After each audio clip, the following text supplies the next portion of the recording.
Hi friends, welcome to our channel. இன்றைக்கி என்ன dish பார்க்க போகிறோம்னா சேனைக்கிழங்கு ஃப்ரெஞ்ச் ஃப்ரைஸ் தான் பார்க்க போகிறோம். இது வந்து நம்ம சேனைக்கிழங்கு இந்த மாதிரி நறுக்கி எடுத்து வச்சுருக்கு. இப்போ வந்து நம்ம கழுவி சுத்தமாக ட்ரை பண்ணி வச்சுருக்கோம். இப்போ வந்து நம்ம அது மேலே கார்ன்ஃப்ளவர் மாவு தூவிக்கலாம்.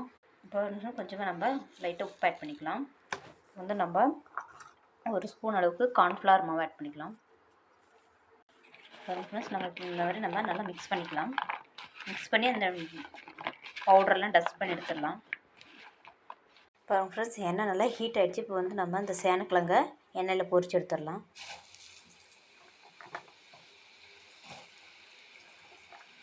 இந்த எக்ஸஸ் மாவெல்லாம் நம்ம டஸ்ட் பண்ணி எடுத்தாச்சு. நம்ம போட்டுடலாம்.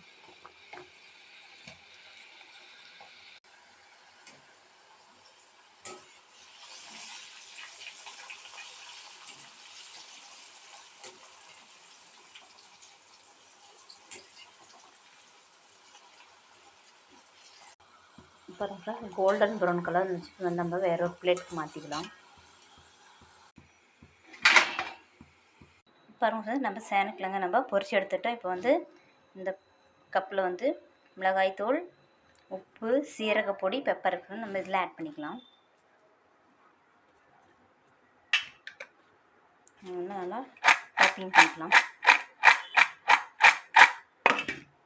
பாருங்க, சூப்பரான கிறிஸ்பியான சேனைக்கிழங்கு ஃப்ரெஞ்ச் ஃப்ரைஸ் ரெடி ஆகிடுச்சு. நம்ம வித்து சாஸோடு சாப்பிட்டு பார்க்கலாம் எப்படி இருக்குன்ட்டு. நல்லா சூப்பராக இருக்குங்க. உள்ளார சாஃப்டாகவும் நல்ல க்ரன்ச்சியாக இருக்கும். நீங்கள் இப்படி செஞ்சு பார்த்துட்டு எப்படி இருக்கும் கமெண்ட்ஸ் பண்ணுங்கள். அந்த வீடியோ பிடிச்சா லைக் பண்ணுங்கள், ஷேர் பண்ணுங்கள், சப்ஸ்கிரைப் பண்ணிக்கோங்க. தேங்க்யூ.